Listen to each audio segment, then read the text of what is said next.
Кыргыз Республикасынын Жогорку Кеңешинин төрагасы кызматынан өз эрким менен кетүүгө чечим кабыл алдым.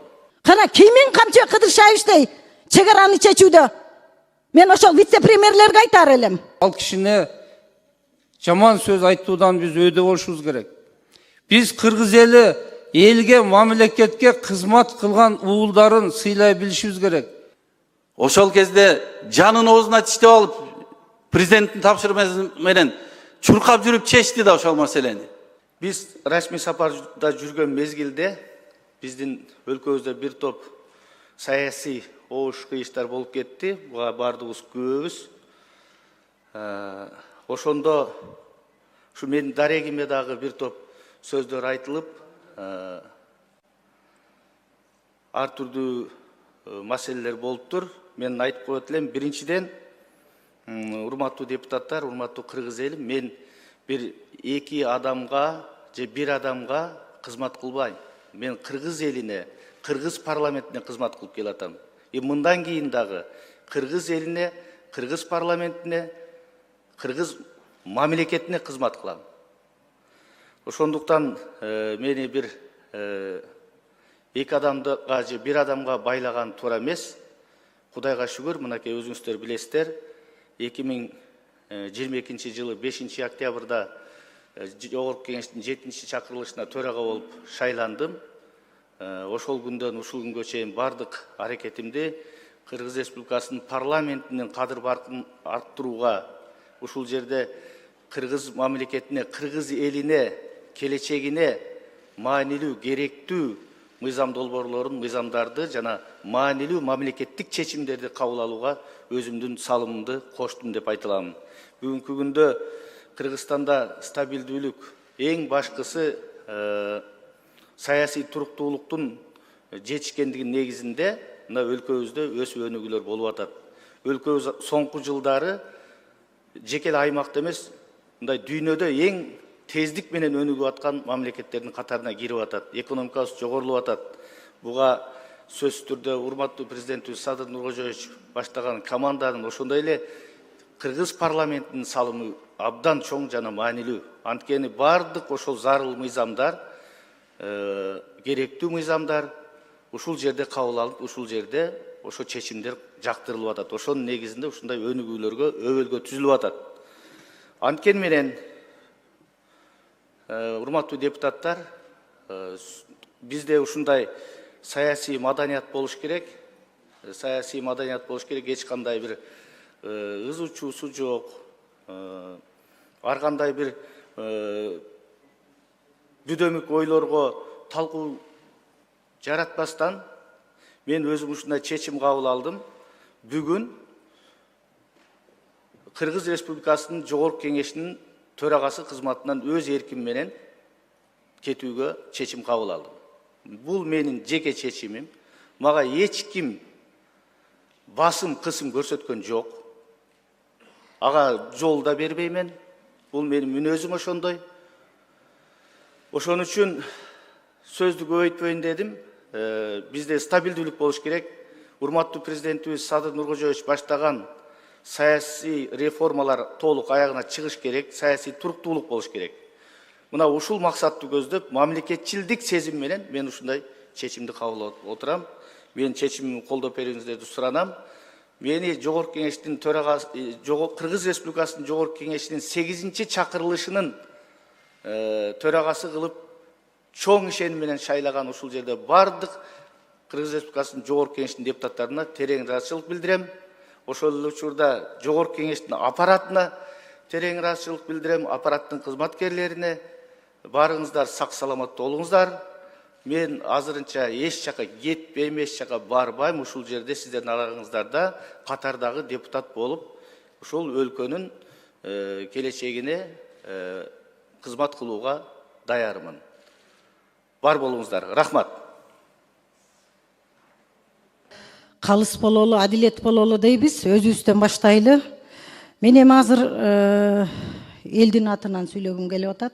Эл өкүлү болгондон кийин мына 2 күндөн бери Кыргыз мамлекетинде элдин баары түмөн түйшүктүү ойдун төгөрөгүндө эл абдан кыжаалат болуп турат.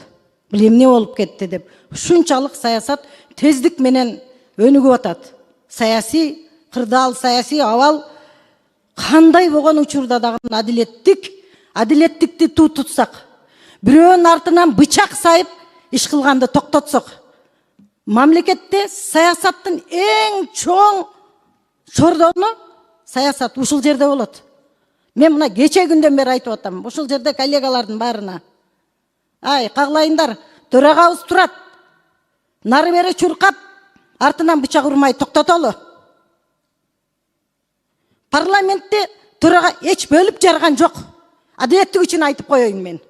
Бардыгына тегиз мамиле кылды. Кана кимди бөлдү, кимди жарды чыгып айткыла. Келгиле, А деди эми Б дейли. Кимиңерди бөлүп жарды? Көрүнгөн ушакты, көрүнгөн саясатты зуулдап жеткирип аткандар болду. Бетке айталы да. Бетке айталы. Эл бизди карап турат азыр. Ушу эки досту да уруштурган ушул ушакчылар болду. Президенттин жанындагы вице-премьер-министр кече чыгып алып айтып атат. Камчыбек Кыдыршаевичтин кылган ишин жөн эле жокко чыгарып атат. Камчыбек Кыдыршаевичтей болуп ошол вице-премьер элге иш кылсынчы. Соц тармактын бир маселесин түшүнбөй туруп, жөн эле блогер жүгүрүп чыгып, тиги чакырык жасап атат. Кимдир бирөө элди бөлүп жарып салгандай. Кана элдин бөлүп жарылганы? Эл бөлүнүп жарылган жок. Каглайын кыргыз элинен айланайын. Эл бөлүнгөн жок. Элди бөлүп жарган, мо саясатты кылган ушул бийликтегилер болуп атат. Ошол вице-премьер элди бөлүп жарып атат. Чакырык жасап атат. Мен дайым адилеттикти айтам. Тарых үчүн айтып коелу. Бүгүн мүмкүн эл душманы көрөр. Мүмкүн бизди адилеттик айтканыбыз үчүн бүгүн бир кодулоолорго каларбыз. Чыдайбыз. Чоң саясатта жүрөбүзбү? Бул жерге парламентке чыдаганыңар келгиле. Кээ-бирлер жүрөт, комфорт зонадан чыкпай. Мамлекеттин майнасын алып атат. Ошонусуна курсан. Эл, кыргыз элинин шору. Эгерде биздин саясат таза болбосо, элдин шору. Эки дос деп, мына эл эки дос деп эркелетип айтып коет. Жакшы маанисинде. Эки достун ынтымагындан бузгандар болду. Кана кимин Камчыбек Кыдыршаевичтей чегараны чечүүдө мен ошол вице-премьерлерге айтар элем. Кыйын экенсиң, социалдык маселени биринчи орунга коюп койбойсуңбу? Президентке күйөр экенсиң, элге күйөр экенсиң. Бүт проблема социалдык маселелерде жылган. Оюңузду аягына чыгарып алыңыз. Ошон үчүн парламент чоң аянтча президент менен Камчыбек Кыдыршаевичти ымалага келтирип, ынтымакка келтире турган ушул жербиз. Кегиле бир кайрылуу кылалы. Токтотолу. Эл бир атасынан айрылып калгандай абдан кыжалат болуп чалып атышат. Токтотолу, эми ачуучундукты кимдир бирөө айтыш керек. Мына мен ошол туруп берейин. Келиңиздер, барыбыз чогуу бир президентке кайрылуу жасайлы. Болбойт мындай деп. Чогуу келдиңер. Оор учурларда чогуу көтөрдүңөр жүктү. Жөн эле ушинтип эле Камчыбек Кыдыршаевич жөнөкөй киши эмес, айланайындар. Кечетен бери күтүп атам да ушул жерде жанында жүргөндөр ошо кишинен. Бүт жыргалын көргөндөр жанында жүрүп.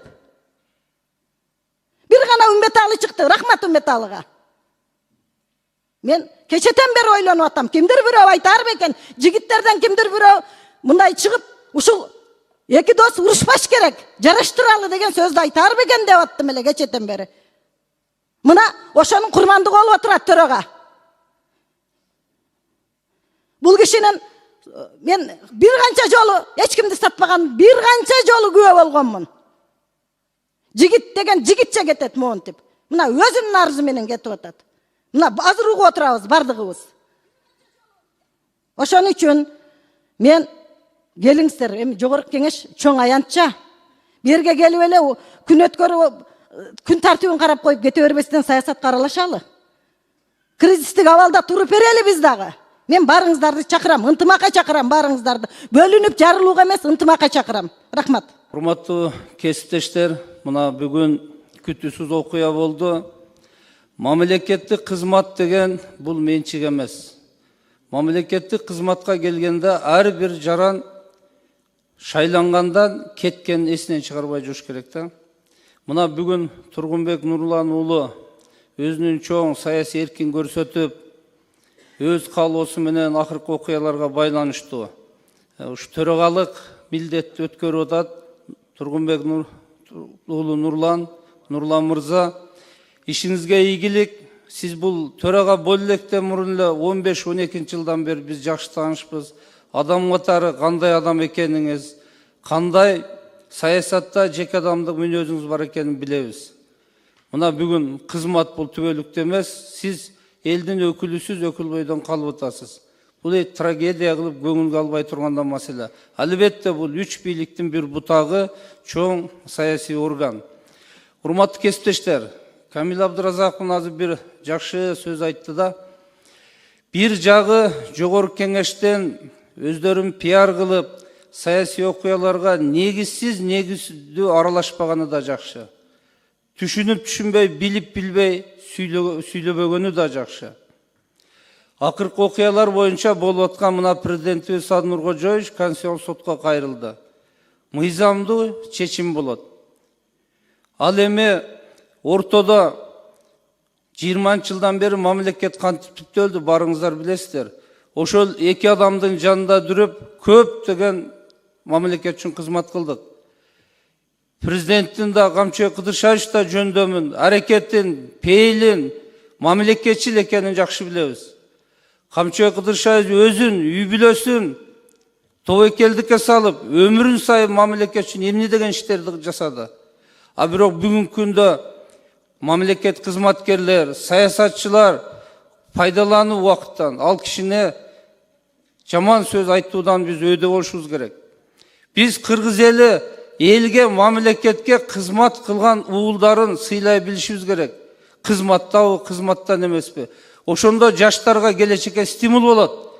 Мен мамлекетке кызмат кылам, жумуштан кетем, элим баалап алат деген.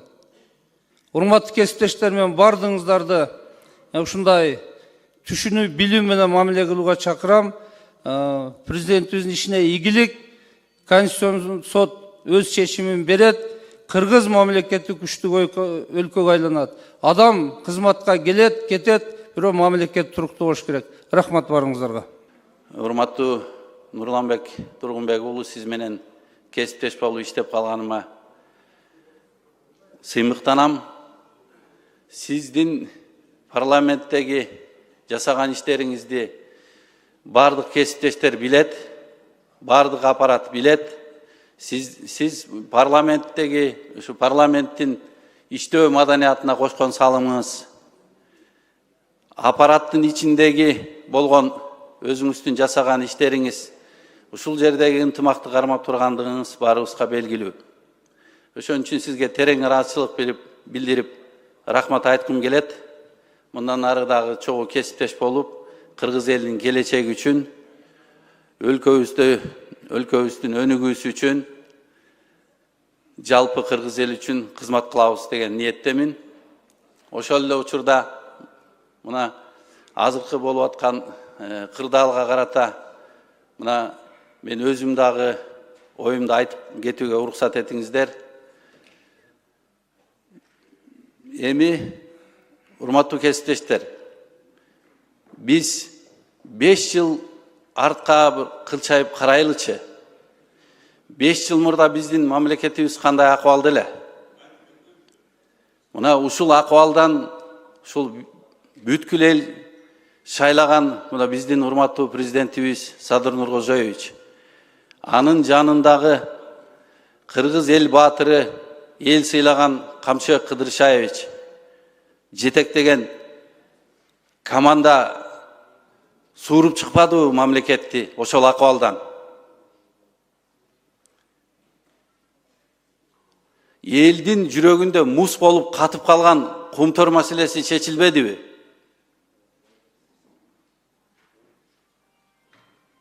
Уюшкан кылмыштуулук менен күрөш боюнча чек араларды чечүүдө, мына мега долбоорлорду ишке ашырууда ушул эки адам башын сайып коюп кыргыз эл үчүн, кыргыз мамлекети үчүн иштеди да.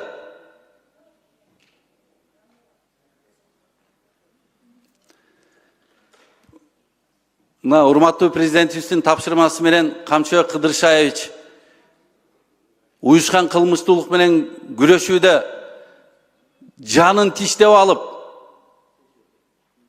өмүрүн тобокелге салып, үй бүлөсүн тобокелге салып, иштеп, маселени чечти да. Мына биз азыр уже жакшы кырдаалда турабыз да. Ал эми ошол эле президентибиздин тапшырмасы менен чек аранын чечкенде кандай ошол жерде согуштук агрессия болуп турду эле убагында. Ошол кезде жанын оозуна тиштеп алып, президенттин тапшырмасы менен чуркап жүрүп чечти да ошол маселени. Мына ошондуктан мына өлкөбүздө өнүгүү болуп, мына мега долбоорлор ишке ашып, мына жаңы мамлекетибиз бутуна туруп, экономикабыз өнүгүү жолуна түшүп, стабилдүүлүк орноп, элдин мамлекетке болгон ишеними мына пайда болуп, мамлекетибиз азыр өнүгүү жолунда да жакшы. Ошондуктан урматтуу кесиптештер, мен дагы баарыбызды ынтымакка чакырып кетем. Элибиз ынтымактуу. Азыр бизди парламентти карап турат.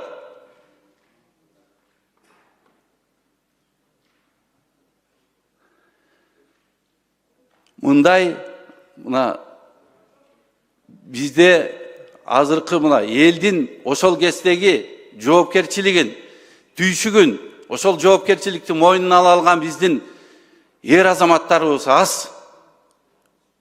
Бул кыргыз элинин ресурсу, кыргыз элинин байлыгы булар.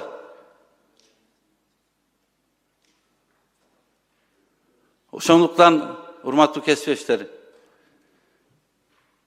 бардыгы мына Камчыбек Кыдыршаевич да өзүнүн кайрылуусунда айтты. Урматтуу президентибиздин чечимин баарыбыз аткарууга милдеттүүбүз. Бардыгы мыйзам чегинде болот деп айтты. Мен дагы ишенем.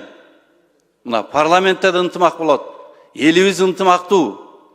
Бардык чечимдер мыйзам чегинде кабыл алынат.